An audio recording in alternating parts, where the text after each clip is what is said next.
Trip Kuto Vlogs with the gorgeous, fantastic, and fabulous Miss Mike. Hello guys, good morning. We are here right now in Don Muang International Airport. So this is the original airport here in Bangkok. Bago nila pinagawa yung Suvarnabhumi Airport. So pero right now meron siyang it mostly caters to domestic flights, pero yung mga international flights nila is yung mga malalapit lang katulad ng Ho Chi Minh, which is where I'm going right now. So and guys, tingnan nyo kung ano yung mga meron dito, tapos mamaya hahanapin ko lang yung gate ko and then bibili ako ng sandwich lang saka coffee kasi it's around 4:30 AM pa lang, tapos ang flight ko guys is at 7:30. Kaso nga lang ako lagi talaga akong maaga sa airport kasi nga ayoko na nagmamadali, saka ayoko nang natataranta. And fresh ang lola nyo ngayon kasi kagabi 8 pa lang nakahiga na ako kasi sabi ko to sleep at 9 and wake up at 2 AM. So yun, nagawa ko siya lahat and medyo malayo siya guys, super layo niya na from the center. Parang ang layo niya na is Laguna going to Batangas. Mabuti nga yung dito, yung mga skyway dito sa saka mga expressway dito sa sa Bangkok is maganda, interconnected. At the same time, super mura lang guys ang binayaran ko sa taxi. Actually 256 lang yon, pero yung pera ko kasi is 300. Tapos parang hiningi na lang na favor nung driver na 300 na lang daw kasi nga pagbalik niya ay wala naman siyang makukuha. Hindi naman sure kung may makukuha siyang pasahero. So ang bait naman ng driver kasi siya yung nagbuhat ng lahat ng mga gamit ko at nagpasalamat pa siya. Now guys, I just have to tell you a new discovery, kasi ang na-discover ko is yung Bolt, B-O-L-T, Bolt hailing app na para siyang Grab pero super duper mura. So it is international din pala, katulad ng Grab. So try to download it guys, especially if nasa ibang bansa kayo, kasi sobra kayo makakamura sa transportation. So eto na muna guys, I'm gonna find my gate kasi ang gate ko is gate 3. So hopefully dun sa gate ko marami pang mga restaurants para dun na lang tayo mag-breakfast. So see you there guys. Hello guys, eto na ako sa gate ko, gate 3. Ang lang guys, napakaganda ng experience kasi alam mo yun, pag maaga ka tapos wala pang mga hassle, alam mo yun, yung mga baggages mo walang mga kung ano mga pinalabas or pinatapon, nakapasok lahat ng dala-dala ko na walang issue. Ang ganda. Tapos papakita ko sa inyo yung mga upuan dito guys, saka yung itsura ng gates. So ayun guys, ang upuan brown. Kung titingnan nyo, leather siya. Ang comfortable. I do not remember a comfortable seat sa Terminal 3 sa NAIA. Parang wala nga doong upuan na na leather. Parang lahat siya metal. Tapos hindi siya comfortable upuan kasi malamig, tapos masakit sa katawan kasi nga hindi naman siya leather, wala siyang foam. So ayan guys, ayan yung itsura ng ayan yung itsura ng dito. Tapos since maaga pa, wala pa masyadong tao, pero may mga natutulog na nakahiga. Tapos ayan guys, mag-iced coffee tayo kasi uhaw na ako. Tapos hindi naman ako pwede magdala ng tubig kasi bawal kahit na meron akong lalagyan. Tapos wala namang salukan ng tubig dito sa loob. So I have to order a drink. Now, yung drink niya dito is 120 baht. Pareho lang din naman kung order ka ng ganito sa mga restaurant sa labas, or probably lesser kasi yung mga sa street food ang ganitong iced coffee is around 70 or 50 or 60. Tapos sa restaurant siguro magkaganon, ito 120. So and ito namang sandwich is medyo mahal. Sana masarap, sana hindi daya yung mga filling. Ito siya guys, siya, tuna double color sandwich. So tikman na natin. Kain muna ako guys ha.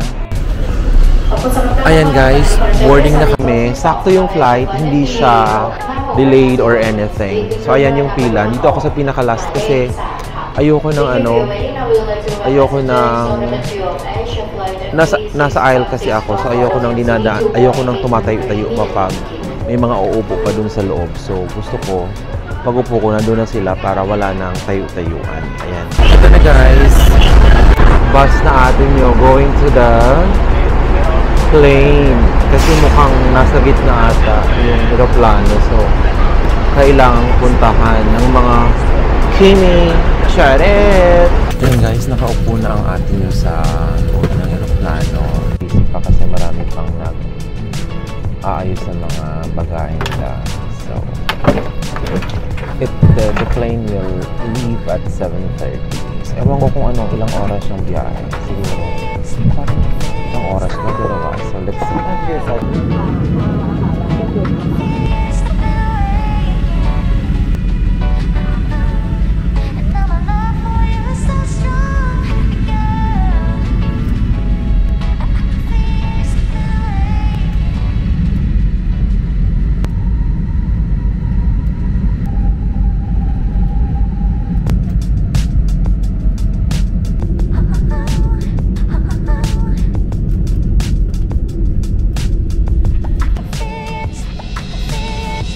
Ayan guys, lumapag na tayo sa Tan Son Nhat International Airport here in Ho Chi Minh City, or famously known as Saigon. So, ayan guys, pakita ko sa inyo yung loob ng airport.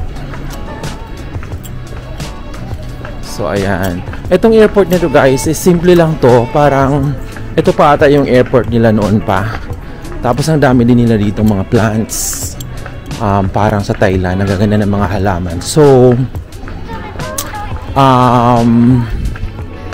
ano to guys, parang isa lang tong airport nila. Parang ito yung airport magmula noon pa. So, wala silang katulad sa Bangkok na may luma, yung Don Muang, kung saan tayo nanggaling. Tapos, may bago yung Suvarnabhumi. So, ito lang talaga. Now, maliit lang siya, di ba? Nakikita nyo nga, hindi pa nga siya high ceiling, di ba? So, ano pa, luma pa pero malinis, ang linis-linis. Pakita ko rin sa inyo yung palabas mamaya. So, dito muna tayo guys sa immigration. Ayan guys, tapos na ang lola nyo sa immigration. Kukunin na natin yung bag natin sa belt gate. Ayan guys, kunin na natin yung bag natin sa mga eksema. Charet! Madali lang naman makita yung bag ko guys kasi kulay green siya na fabulous. Ang mayaman. So, ganyak! Ano guys yung bag ko? Oh, yung green. Kunin na natin. Ito na siya. Oh, hindi. Hindi pala, akala ko akin. Green din kasi yung sa akin. Anyway, mainit dito guys. Oo, parang hindi gumagana ang aircon. Palibasa luma na yung building. So para rin ako nasa Pilipinas. Mainit, tapos yung mga bagay na kailangan gumana, hindi gumagana. Charet! Ayan na talaga guys. Ayan na yung akin. Green, nawamali ang lola mo kanina. Shushunga-shunga. Charet! So, kunin ko na guys. Eto na. Let me get it. There. So, ayan yung airport nila guys. Eto na yon. Paglabas mo, ayan na. Ang daming nag-aabang. Tapos, ipapan ko, papakita ko sa inyo. Eto. So, ayan lang siya guys. So, actually, mas maliit pa siya sa NAIA Terminal 3 natin. So, para lang siyang yung old Terminal 4 ba natin yon, yung laki. Or basta sobrang liit niya lang. Pero, ito lang yung pero ito na yung nila, international. Ito na yung international airport nila. So there guys, I have to end the vlog here kasi maghahanap na ako ng sasakyan papunta sa hotel. Now, medyo stressful lang kung paano mo kakapain yung pag-withdraw ng pera sa ATM, pagbili ng SIM card, tapos kung magkano yung charge. Mas mura dito yung ATM charge kesa sa Bangkok, guys. Sa Bangkok is 356 per international withdrawal. Dito 117 pesos lang. So mas mura dito. So thank you sa pagsama nyo kasi this vlog naman is about my travel from Don Muang International Airport to this airport. So thank you so much for watching. Watch out for my Vietnam vlogs titled Being Miss Saigon. So there, guys, have a great day. God bless. Mama. Maraming salamat. Please follow and subscribe. God bless.